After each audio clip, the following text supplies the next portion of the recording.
All right. Hello, everyone, and welcome to today's cryo-EM Current Practices webinar. You're joining the 3 national centers established by the NIH Common Fund Transformative High Resolution Cryo-Electron Microscopy Program. My name is Christina Zimani. I'm a scientist and training liaison at the National Center for Cryo-EM Access and Training, NCCAT. With me today from NCCAT is Ed Eng. Joining from the Pacific Northwest Cryo-EM Center, PNCC, is Kirsten Wheeler. And from the Stanford SLAC Cryo-EM Center, S2C2, is Michael Schmid. Our speaker today is Professor Wolfgang Peti, joining us from the University of Connecticut Health Center. And I'll introduce him properly after a quick update from each of the 3 centers to keep you up to date on the resources we make available at no cost to the research community. This webinar is a regular event. We host the last Thursday of each month, highlighting the methods and tips and tricks that groups are using to collect and interpret the data they can obtain with the help of National Center resources.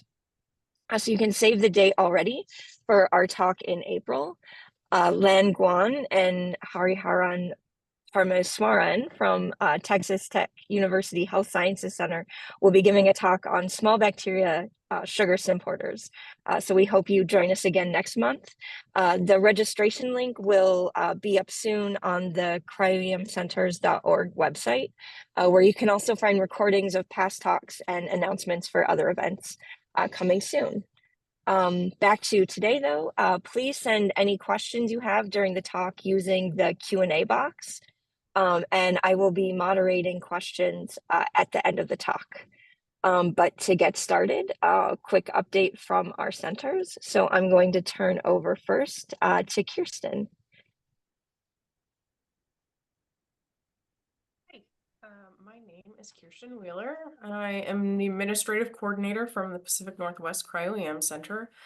PNCC has 2 types of proposals that we make available to our users. First is our screening access proposal, which allows one user to come on site for up to 5 days of sample preparation and screening with staff. This proposal is aimed at low resource institutions.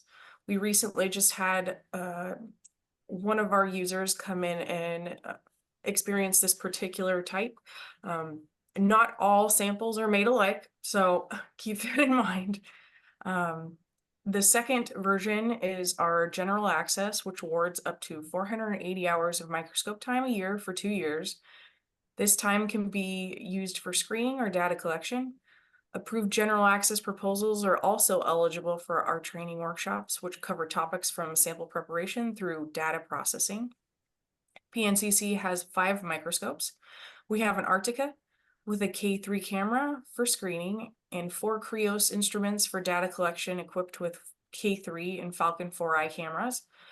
3 of our Krios are equipped with Graton energy filters. For sample preparation, we have 2 Vitrobots, a Leica GP2 and a Vitrajet that is still undergoing some validation before it's being offered to users. We're currently working on installing a Glacios 2 as well, which we're very excited about. It is still trying to get plugged in. If interested, please go to pncc.labworks.org to apply today. Deadlines for proposals are the 1st of each month. Thanks. Thank you, Kirsten. I will turn over to Mike.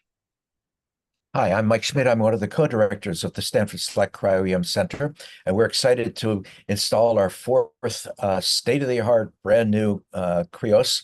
That'll be our 4th high-resolution scope, and we're also installing 2 Glacios and a Tundra for screening purposes. Our training and screening programs are going full force. We have a very interesting every Friday panel discussion from our users and led by our users, going over all of their problems and successes in particle picking and image processing. It's very lively, and it's led by our screening specialist Nathan Burrows. So it's a very lively community, and come join us at Stanford SLAC Cryo-EM Center. Thank you, Mike. And Ed, I'll turn over to you. Hello, I'm Ed, coming from NCCAT here in New York. We offer two types of access through our general user proposal GUP system, data collection and screening, and RTP, our cross-training proposal system, cross-training. On the topic of cross-training, I want to mention there are a lot of workshops coming up this summer at the ACA. All three national centers and the curriculum development partners are co-hosting workshop 3, hands-on cryo-EM sample preparation and data collection workshop using cryo-EM merit badges.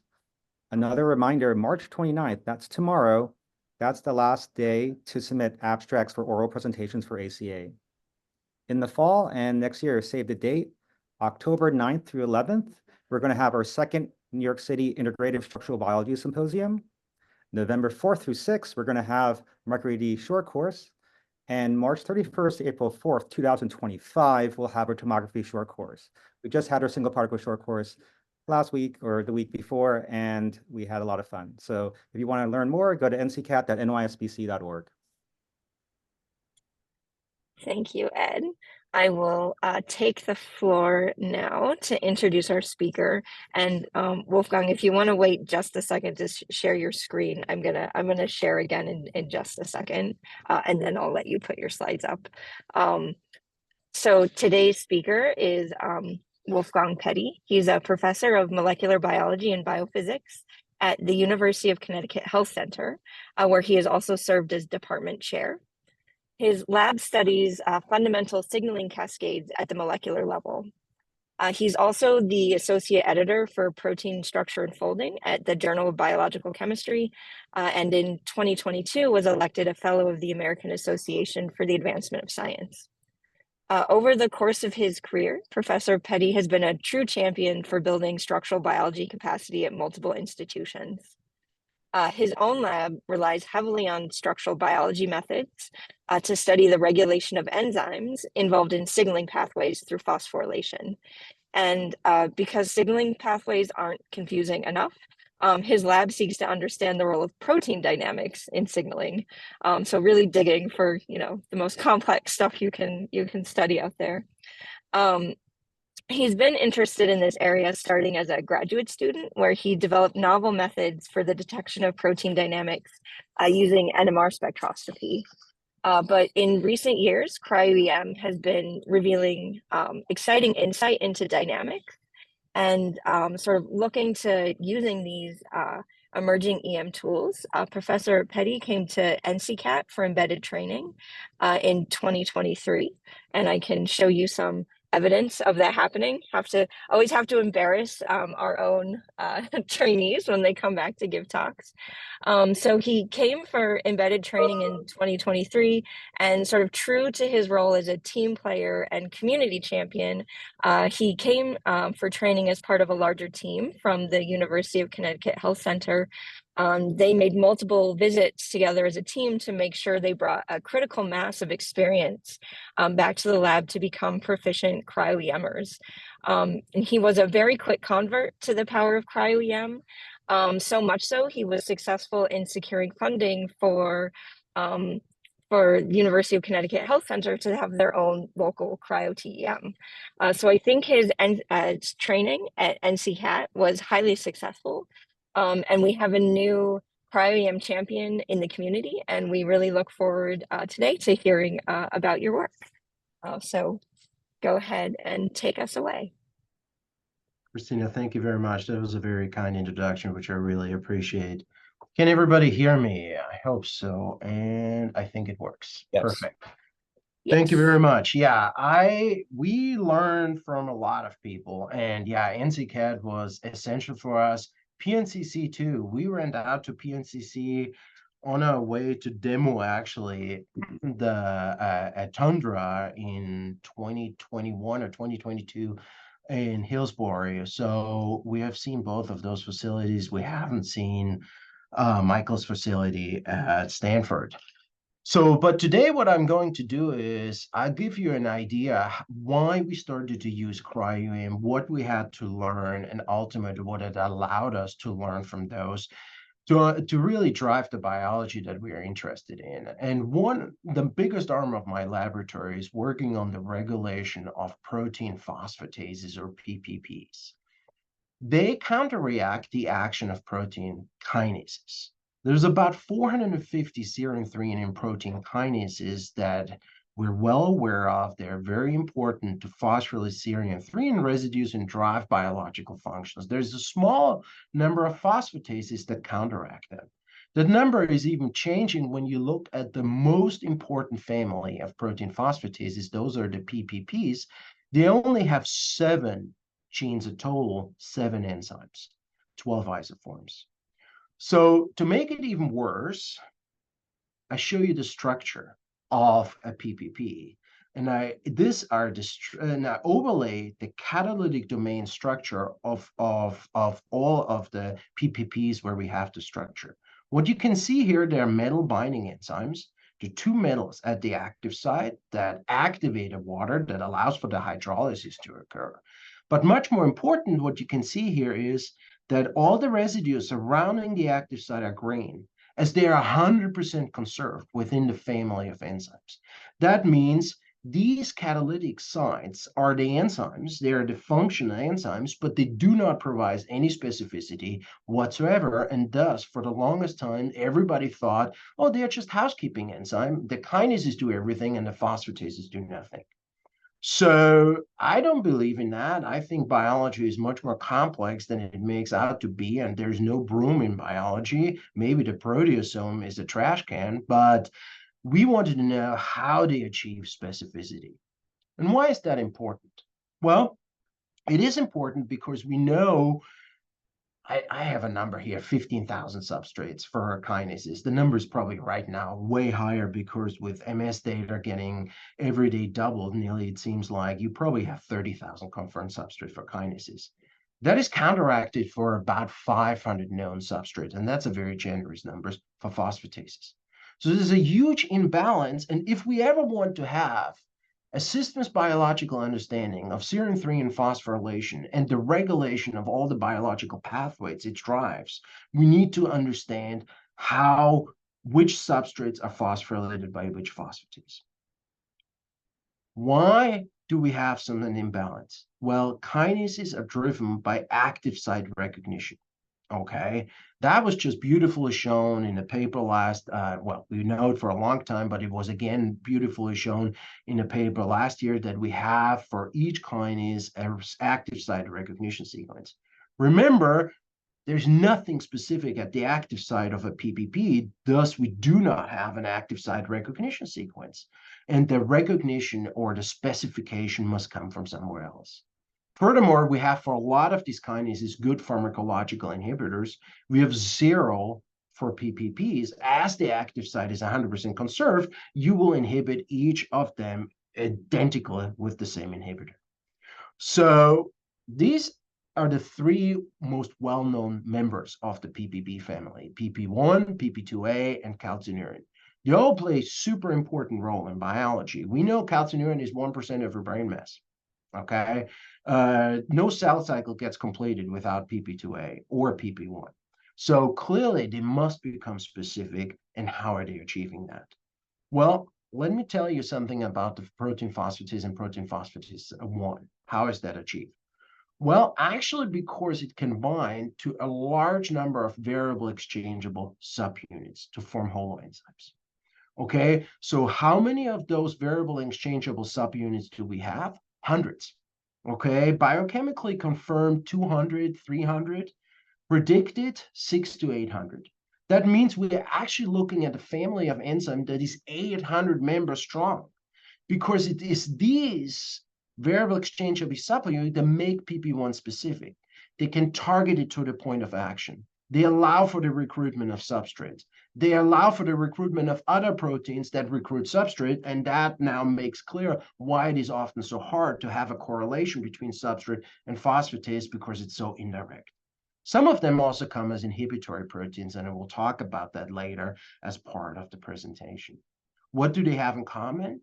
A lot of them are heat stable. That's where they're found. Okay, NCCAT is very close to a Rockefeller, where PP1 inhibitors, DARP and I2 were identified in Paul Greengard's lab. They identified it because they boiled the brain sample and they were still in there. Okay, What does it mean? They belong to a family of intrinsically disordered proteins, okay? These are proteins that are an ensemble of structures, not a single conformation. How do they interact with protein phosphatase ones? They leverage what we call these days SLIMs, or short linear motifs. And it's these short linear motif sequences that mediate the necessary protein-protein interaction to bind to the catalytic subunit and turn them into specific enzymes. So for PP1, the RBXF site is the most best known. And what I show you here over here is, what do these SLIMs have in common? They come all over in these regulatory proteins, but they all bind to a specific site on PP1, which is the RBXF interaction pocket. That's how they get recruited. So we have a rigid surface on PP1 that recruits the dynamic SLIMs and bind to them and become specific. And so we used over the last 20 years, we used a large number of NMR spectroscopy experiments to define these proteins in their free form, used mostly X-ray crystallography and combined with NMR and SACs to define them in their bound form. And that allows us to really develop a toolkit, how they are binding, what their function is, how do they derive the biology, and how they recruit substrates. And so basically, yes, you have one catalytic domain, but you have hundreds of regulators, these highly dynamic regulators that now bind specifically and form distinct PP1 holoenzymes that counter-interact the kinases. And indeed, I think they are more specific, and I'm not saying that because I'm in the PPP field, more specific than kinases from a lot of data that we have shown before. So these short linear motifs interaction, they not just define a function, they are not just important for the recruitment in the substrate, but we have shown they drive isoform specificity, and they can be individually regulated. So for instance, you can have the same protein, in this case, the protein ripoman here, that can interact with different phosphatases via different SLIMs in different stages of the cell cycle. And that is regulated by post-translation modifications directly on the SLIM sequences themselves. And it can not just be phosphorylation, but also other kind of post-translation modification, allowing you to quickly switch between those enzymes and allow for specificity to occur. Lastly, we have shown now more than 10 years ago is that these sites that recognize these substrates, and that was work done with Marta Saya's lab at Stanford, that these sites are also sites that are blocked, at least for calcineurin, by immunosuppressants. That is FK506 or cyclosporine, the only drug that is specific to a serine 3 and phosphatase at this point, but it's highly necessary for all transplantation than we do. But all that it does is it blocks one of those SLIM binding pockets, so no substrate can be recruited, and thus we can have operations can be successful. So our big question was how we have done a lot of work on PP1 and a lot of work in calcineurin over the last 20 years, and we were always interested in another well-known number, PP2A. But PP2A is a slightly different kind of an enzyme. PP2A is, as you can see, is a little bit more complex. It has a catalytic domain, it has an invariant domain, and you can see the catalytic domain binds to the invariant scaffolding domain, which is called the A domain, as well as one of 4 substrate recruitment domains. Those we call the B domains. There's B55, B56, B72, and B130, and there's different nomenclations all over the literature. So if I didn't name it in your favorite way, I apologize here. And what we know is that these B subunits here are the substrate specifiers.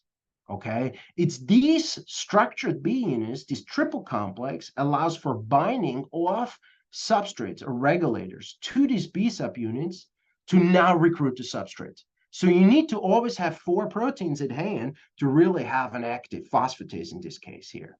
Okay, so quite specific. And over the last couple of years, we were successful doing that on B56.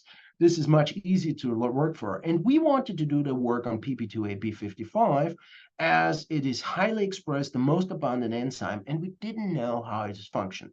So the answer to the question was, how do we recruit substrates and how do we leverage? Is it working the same way as a SLIM interaction with B55, and how do we recruit the substrates?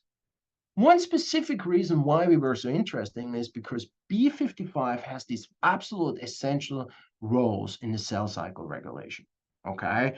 The one critical step in cell cycle regulation is when you go from mitotic entry to mitotic exit.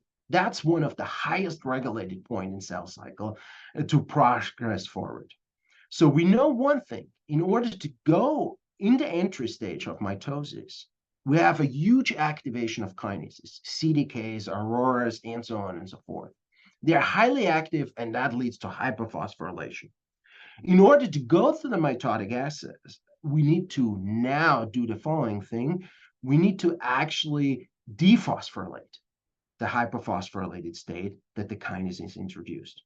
And how is that done? PP2A and B55 are absolutely essential for that. PP1 plays also a role. Well, what's happening is that kinases get rapidly degraded, especially the cyclines on CDKs get rapidly degraded. Phosphatases hardly ever turn over, so that's a corundum. So how are they inhibited? Well, they're inhibited by small proteins that form inhibitors and keep them in an inhibited state during mitotic entry. And that allows also for the very rapid activation of PP2A once mitotic entry is finished and we want to exit during that stage of the cell cycle. So to order and understand that, we know what these small regulators are. Those are ARPP19 and FAM, and today I will specifically focus on ARPP19. ARPP19 is a small, 15 kilodalton intrinsically disordered protein, super heat stable. You can boil it at 90 degrees, no problem whatsoever. And it has a weird mechanism.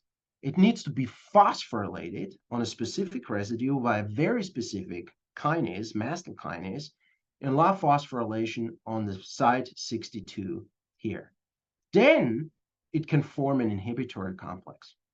Okay, so we have a stage where we have a phosphorylated, intrinsically disorder bound to the phosphatase that is inhibitory.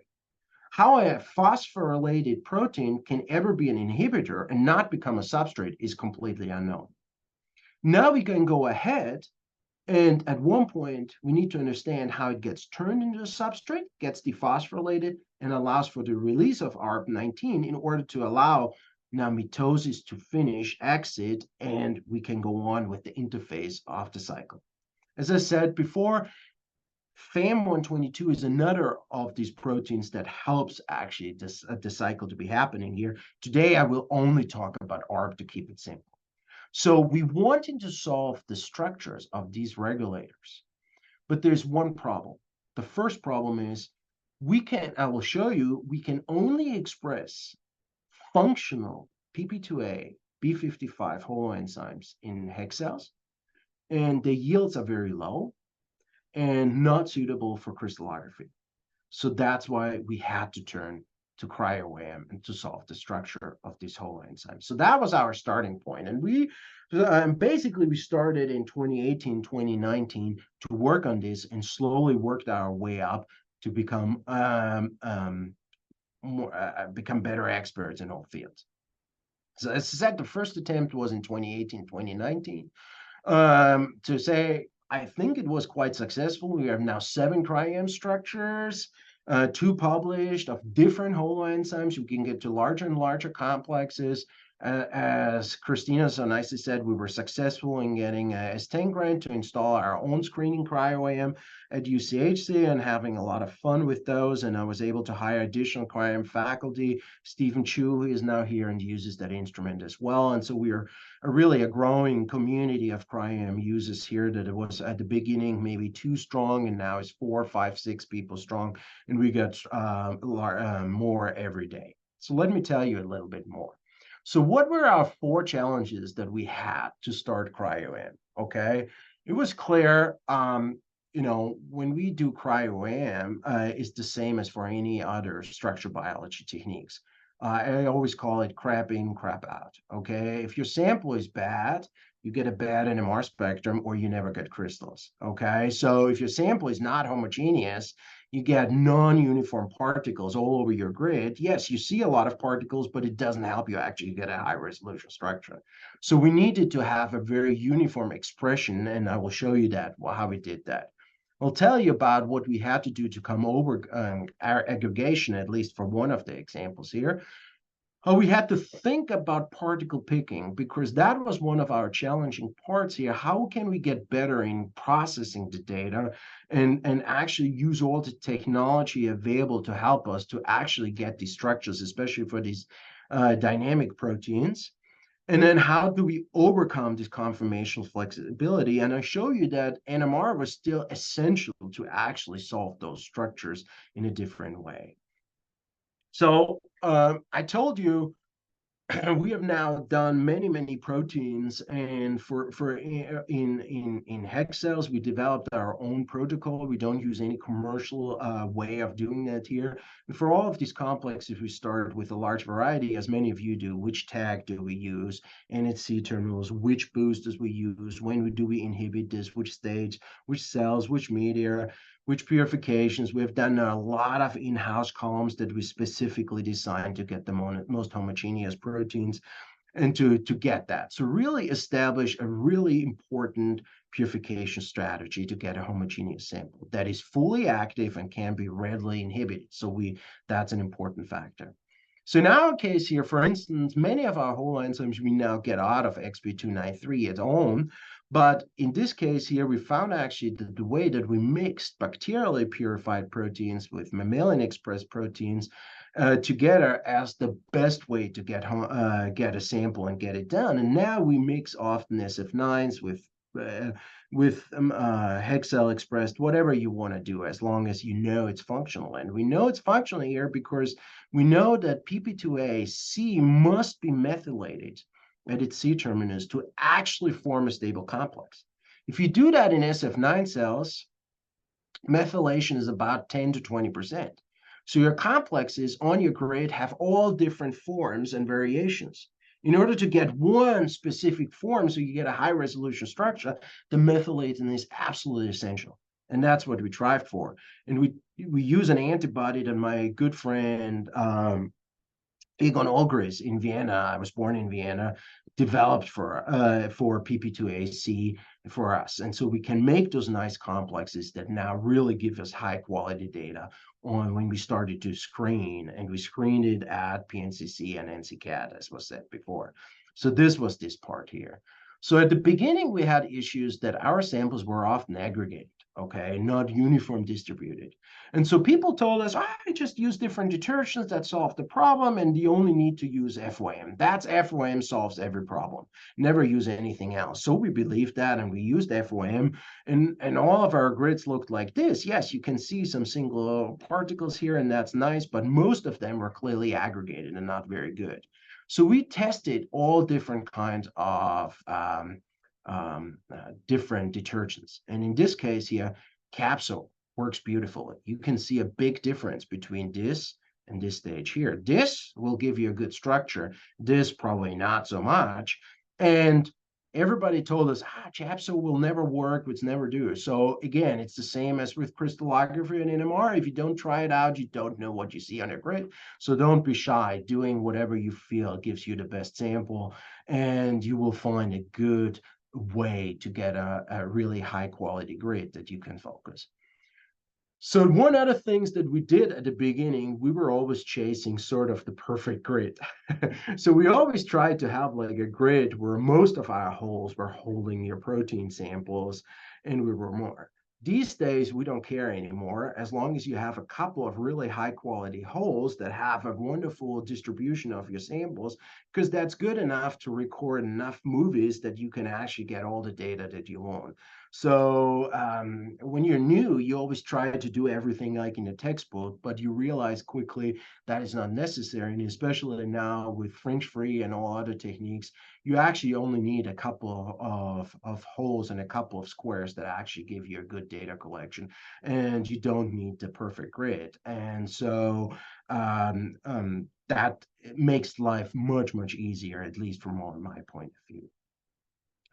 We were struggling with our data evaluation for quite some time, and that had to do with picking the particles. So we started to use CryoSpark at the beginning, using just a block picker there. And it was clear that the block picker wasn't good enough to help us.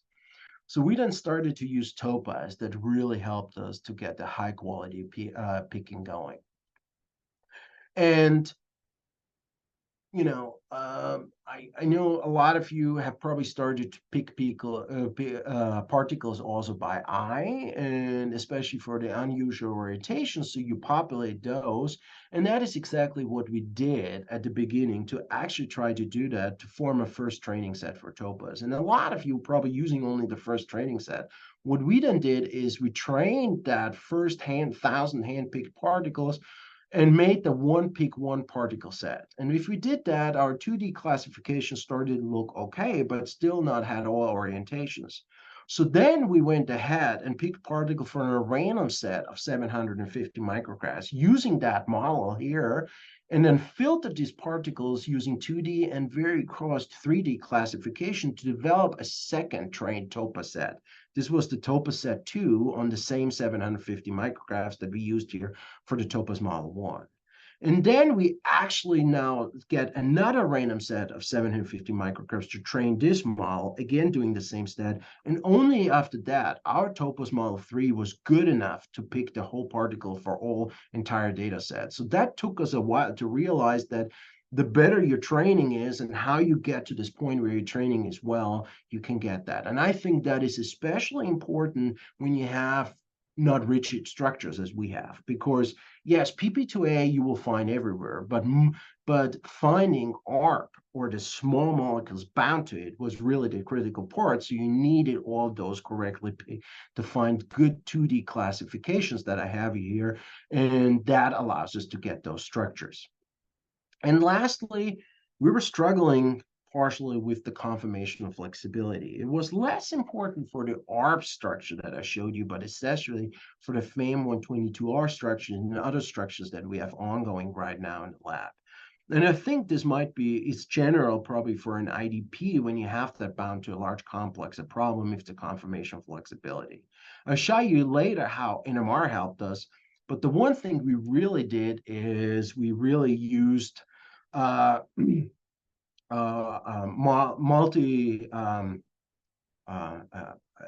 divided our problem into two structures, and we focused first on B55 and later on the catalytic domain in order to basically get two good high resolution structures, and then merge the structures to really get the density for all the intrinsically disordered protein bound here. If we just did it as a single structure, it was impossible to get density on the catalytic domain to understand inhibition, and it just wasn't focused enough to get there. Right now, we can do that, and this approach was really essential. And we have done that now for multiple IDPs, and it works actually really quite nicely and successfully to get that structure. So let me go back what we have learned here and show you actually what that tells us about biology that we have here for the last about 5 to 10 minutes of my presentation, and to go over to the Q&A. So this is the structure of ARP bound to the PP2A holoenzyme that I showed you here. So again, I told you we used NMR quite a bit to help us to model that often not super great density of ARP onto the holoenzyme. So NMR is very easy, okay? It's underrated for a lot of things. It's actually really not that hard anymore, and you can use it with really no protein samples these days, okay?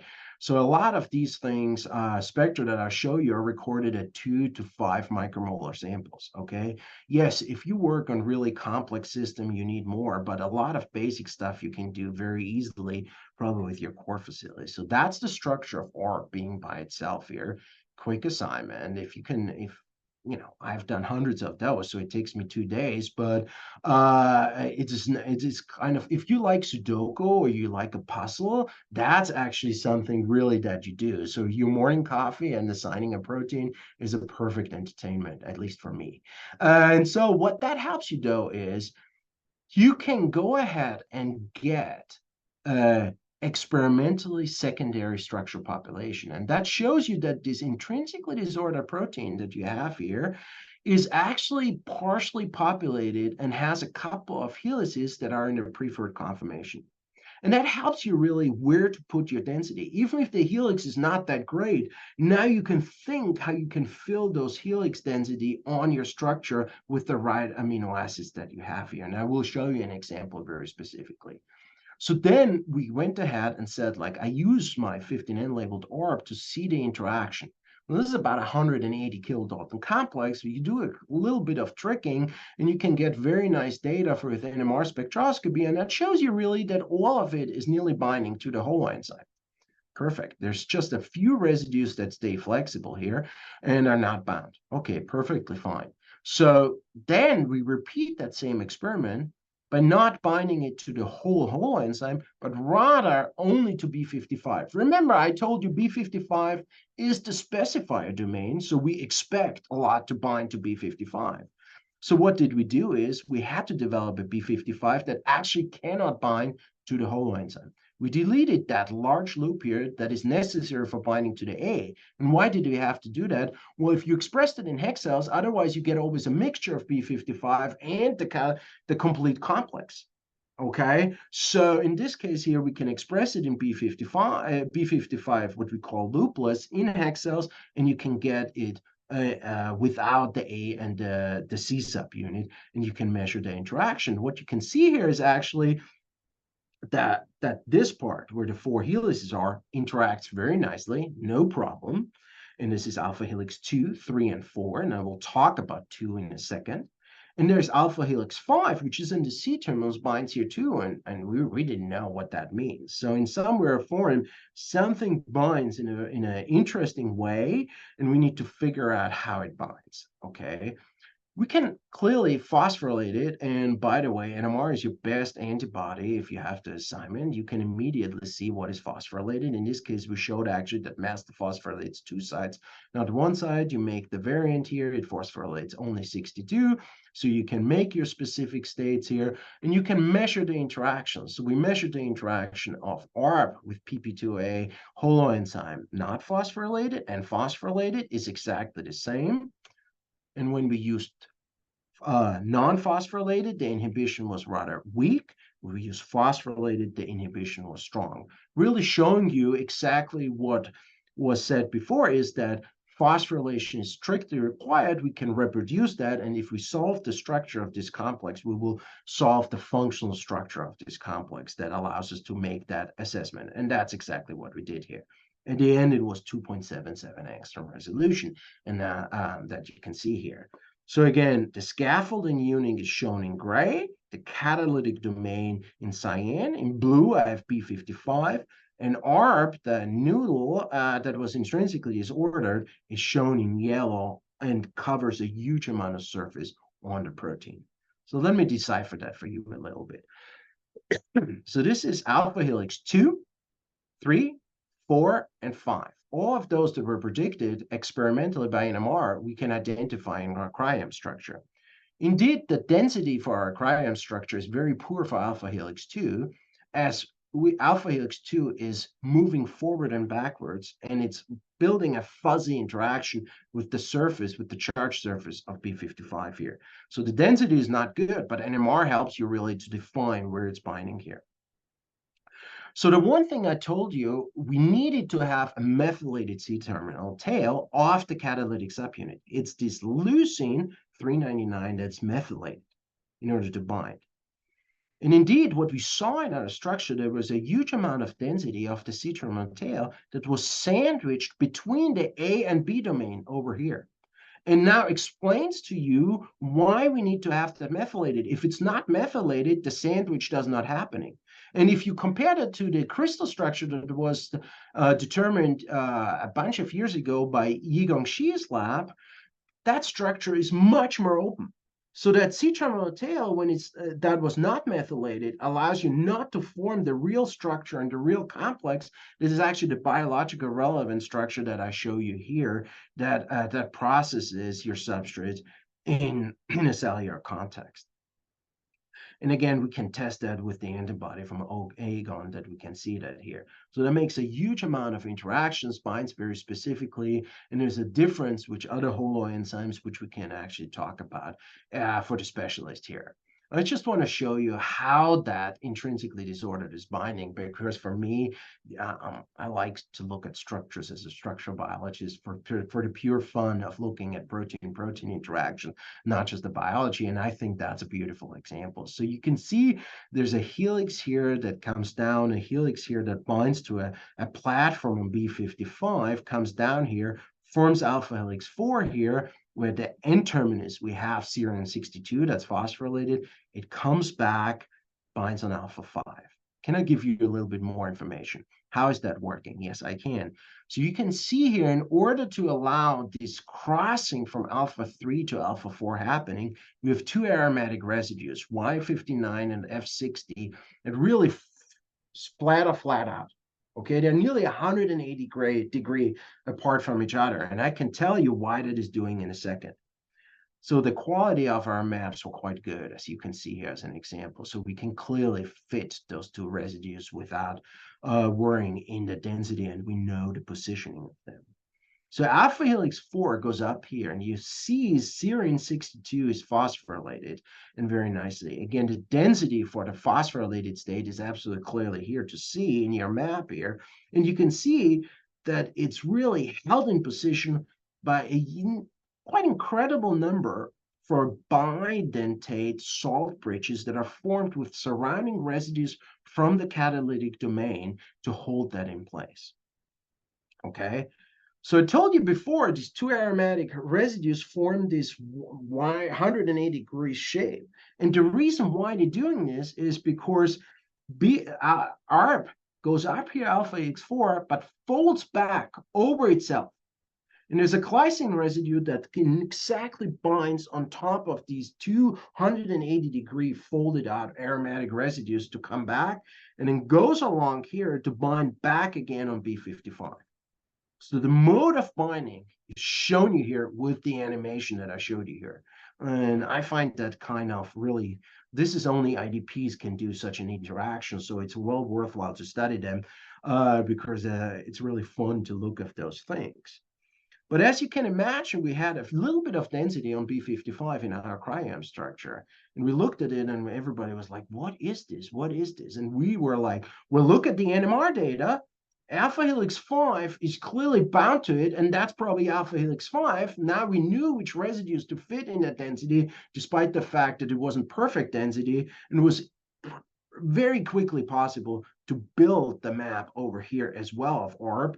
And without the NMR data, we would have had no idea what to fit in here. Now we had that linker, and it was quite easy to fill that linker here that was very poorly defined and around that loop here. There were some much better sites here. Again, poorly defined in the middle, and then much better defined here.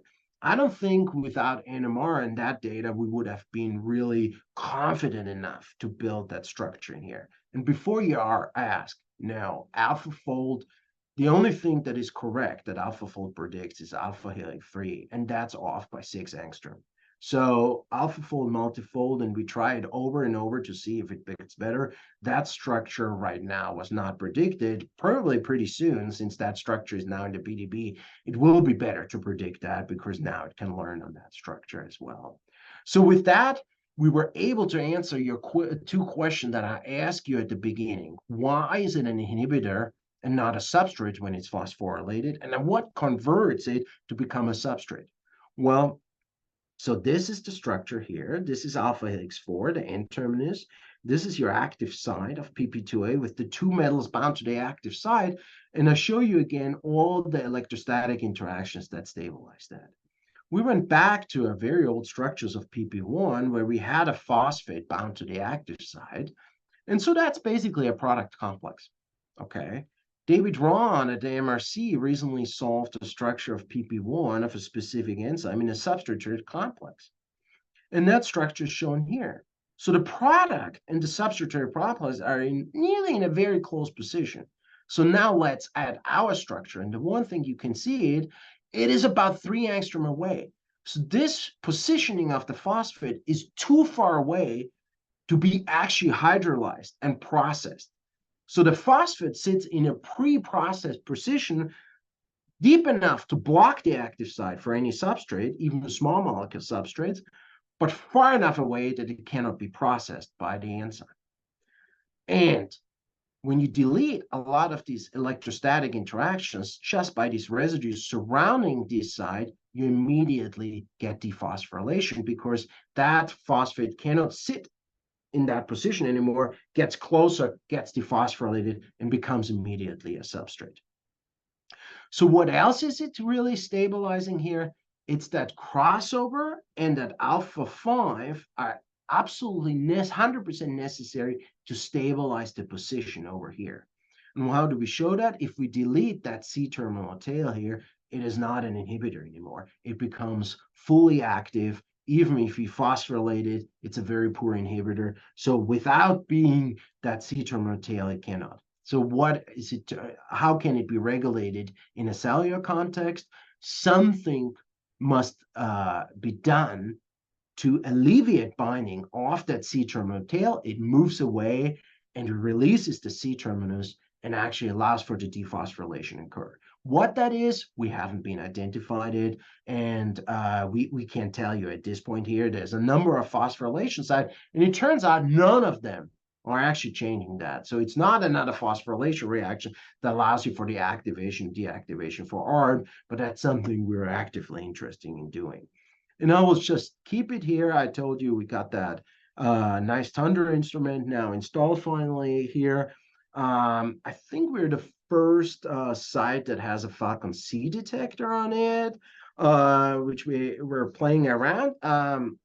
It's a 2K by 2K direct detector. It's sort of a mini Falcon 4i detector here. And when you make larger parts and you have something, we were able to do even multi-shots now on the Falcon C, with the Falcon C and the Tundra, and actually recording up to 400, 450 with 3 seconds time on the Tundra. So I'm pretty sure we can stretch that quite far. Well, we still will be going to NCCAT to get Kriya's time, or to PNCC. We'll get much better prepared when we come there with our data, and looking forward to do that. With that, I want to close out. Thanks for the possibility to share you our path to do that. It's not just me who did that. There's a lot of people that really worked hard in doing that, as you can imagine. Satish, who is a cell biologist that I was able to convert to become a structural biologist, was really driving on that, and he loves now cryo-EM over everything else. And Rebecca Page is a long-term collaborator here. Rachel is all up for trying out everything, and she did a lot of work. Margaret did a lot of work here. And these are our funding places. And I mentioned a couple of our collaborators throughout the talk. So I will stop here and happy to take any questions that you have. So thanks again.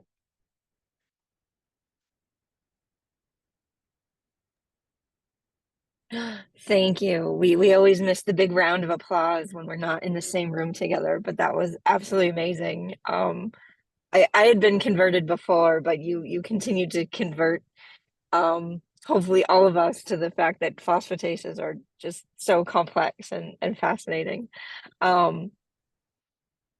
So go ahead and send questions through the Q&A. We have a first question, so we'll go ahead and get started. Dimitri was asking, when you merge two structures to get to the a complete one, so sort of making your composite maps, what are your strategies and what software are you using to do that? If you could just elaborate a little more.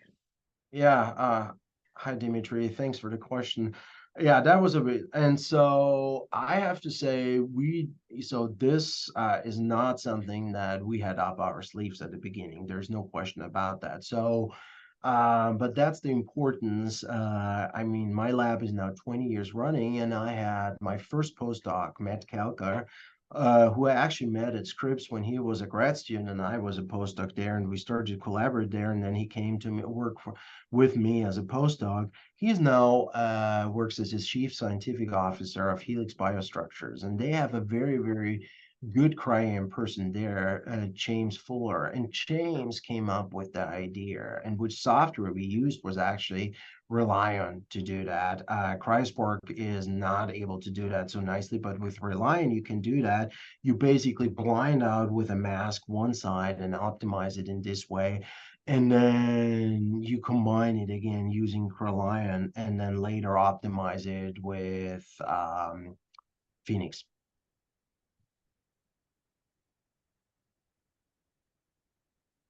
All right. I have a couple of questions while people get to typing. I'm curious about and I think I'm going to ask a question that doesn't have an answer. So I'm more just curious in your experience. So you used multiple rounds of Topaz to get to clean particle picking. And so another approach would have been 3D classification. And so I think a big question is like, how do I balance between spending time in particle picking versus spending time at 3D classification? So I'm curious what your experience was. Yes, no, this is absolutely true. Yeah, Christina, we did that. So we did it this way. We tried first the 3D classifications, and sort of it helped us to actually make our a particle picking better. So I didn't show you the workflows for ARPP, but what you can see is here that we had a lot of different types of 3D classifications with only partial amount of IDP bound to it. So we had to identify the 3D classifications that allows us to have most of ARPP actually being bound to it. And that's what we then used for Topaz picking as well. So modifying the feedback loop there. So we did both basically to combine those. And with only the 3D, it wasn't good enough. So we had to go back and get better particle picking. And basically, that's why was one of the reasons why we went back and back and back to did that to get actually a better set of particles, you know, and the end set is very small compared to the starting set, as you can imagine. But as long as you have the right ones, who cares? And that's something to be also, when you're new to cryo-EM, you were like, shall I really throw away all those particles? Oh my God, my resolution will be bad. No, it doesn't matter. You just need the right ones, and all the other ones are sort of a byproduct of something that we have there. So that was very good actually for us to learn, and we do that now actually quite often. Yeah, so quickly as a follow-up to that, Eugene says, fantastic talk, great to see the structure and your tundra. And he's curious sort of how much of your complex had the IDP bound. So from your, I guess another way to ask the question too would be like, what percentage of the particles you picked at the very beginning went into that that final structure with the about with the 40,000 IDP particles at the end. So I don't know what the percentage is now exactly, but it was by far not 100%. and I guess So in the first 3D population, we selected 19% of the particle that had most of ARP bound, and then in the second round there were 65, but I don't know exactly the numbers anymore that we had in each round, so I cannot give you exactly the it's all, we actually, that paper is published a couple of months ago, and it's in the supporting information. This is exactly in there. I guess, was there a subpopulation without it bound? And Yes. did you look at it? Or Yes, was that that was an very easy interesting? to get. You know, Okay. that one was very easy to get, and we knew exactly that it was. Yes, absolutely. All right. There's a question whether you tried Cryolo or other pickers besides Topaz. No, we have only used Topaz in the cryo plot picker that we have. I have now a previous coworker that actually went to Stefan's lab, so maybe we will try Cryola in the future. Great. There's a question about how these complexes behave in gel filtration. So what's the size of the full complex and how does it behave in gel filtration? Yeah, they come off as a single peak exactly at the molecular weight where you have it. So they don't dimerize, they are there. But, you know, yeah, that's why we had to do it. So we had to fight a couple of things is when we're during expression, we have to put the tag on the right proteins and pull on the right protein to purify to not have a surplus of B55 and other ones. So one purification step is an EGFP antibody bound to a specific protein, and then we pull that out, and then we usually do a mono-Q step and then the sizing step. And at this point, it's so pure that it comes off as a single peak before we put it on. And we have seen that that really helps doing that. All right, here is a fantastic question about detergent screening. So you tried a bunch of detergents, which I think is wonderful advice. There's no rhyme or reason. It's really try 10 if you have time to look at 10. And so did the detergent screening reveal anything unexpected besides an optimal detergent for grid prep? No, a lot of bad looking crates, but you forget about them when you find a good looking one. Great. All right. Someone asks if you did any negative staining and if that was helpful in the sample optimization process. We did negative staining very early on because we were, everybody says like, oh, you should do negative staining, but we haven't done it over the last couple of years. In principle, the Tundra could do negative staining too, so we could try that there. But it's such a different concentration. It's so different. I don't know how much it will actually help. But most of the time right now, we just put it on a grid and dry it directly under cryo conditions.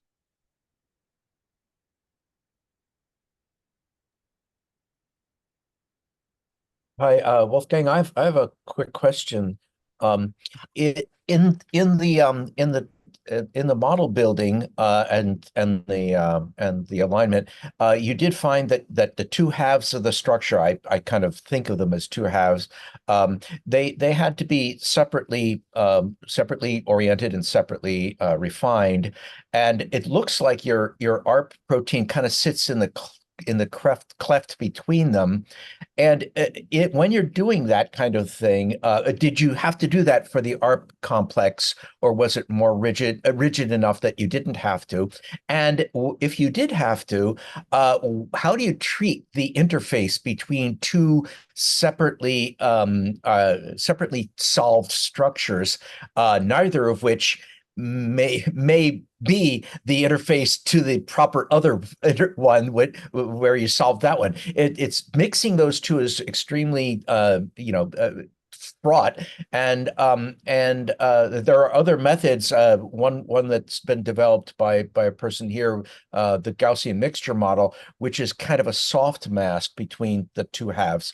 That's another way of looking at it. But how do you treat interfaces, generally speaking, when they've been solved as separate structures? Yeah, that's a very good structure. So number one, you have a great eye because for ARP, we didn't have to do it. So ARP is binding the cleft and stabilized it. This was for FAM, and now for some other structures that we have done, if you basically have one bound here and one bound here, and there must be still enough motion between the two is where you run into the problem. So we have now a number of those complexes. And even there, it's really a gradient when you have to do that. But how are we merging those? I have to say, I need to go back how we exactly did it at for FAM to give you an absolute correct answer about that. It's now nearly 2.5 years ago that we did that, and I don't have it in the back of my head. I can get back to you how we did that. Thanks. It's very interesting because many structures now are solved this way, where you solve the two different parts of it, and you have to sum them together and then tell PDB that's how he did it. That's another thing is what we did? No, we went away. You know what we did? We submitted 3 structures to the PDP and 3 data sets to the EBM. All of our half structures. Okay, so you can look at the half structures and the full merge structure as well. So everybody can look at all of those and have all of the data so they can make their own judgment on that. I think that's a good idea because then you don't hide any data and everybody can look at it and have that. So that makes it the easiest. So basically, if you have something that I would always suggest to submit 3 PDB files. and 3 data set. You know what I mean? The MRCs and all of that stuff. That is excellent advice, and more people should do it. Yeah. Thank you. All right, we're on the hour. So just for those of you who have to run off, thank you for joining us today. And we wish everyone here well in their cryo endeavors, and the national centers are here to help support your science. So let us know how we can help. We hope you come back. We have a couple more questions that I think will be pretty quick. So Wolfgang said he could stay an extra 5 minutes or so. So we'll get to these last questions. For those of you who are able to stay. And if you're not, we'll have a recording available through that cryo-centers.org website in a few days. But there is a question about, and this is related to using maps that you refine separately. A question about which map you then use for refinement. Can you use a composite map? We did it on, well, we did it individually for both of them and then the merged lab. So we have basically, at the end, we have 3 full structures at the end. And so you can look the focus structure on this, the focus structure on this, and then the merged structure. All right. Suresh asks, what would be your opinion on selecting detergents for a complex that doesn't dissociate the complex? I mean, I don't know if I could predict it. I could be probably I would tell you, but I think that's mostly trial and error. And I don't think that you actually influence the complex so much with the detergents. You know, what you actually do is how it's oriented on the grid. That's actually what you want to influence. And the concentration of detergent is super, super low, and so at least in our screens that were successful. So I'm not so sure how much it actually influences the interactions of the proteins, but rather just enough puts the charge in that you have a different interaction on the grid or different preferred orientation on the grid, to basically say it like this. All right, and I see one last question, which is not actually a question, but a comment and a sentiment we share. Someone wanted to say this was a fantastic and clearly organized presentation, and they appreciated the clear explanations of the complex concepts. And I think we all share that sentiment. You made signaling seem not too complicated, although I'm still not sure I believe you that NMR is very simple for everyone. Maybe if we came in, maybe if we came and you gave us a tutorial, and we can all grab a coffee and make some assignments, make our modeling jobs much easier. That's absolutely. I'm looking forward. Perfect. I All right. appreciate that. So.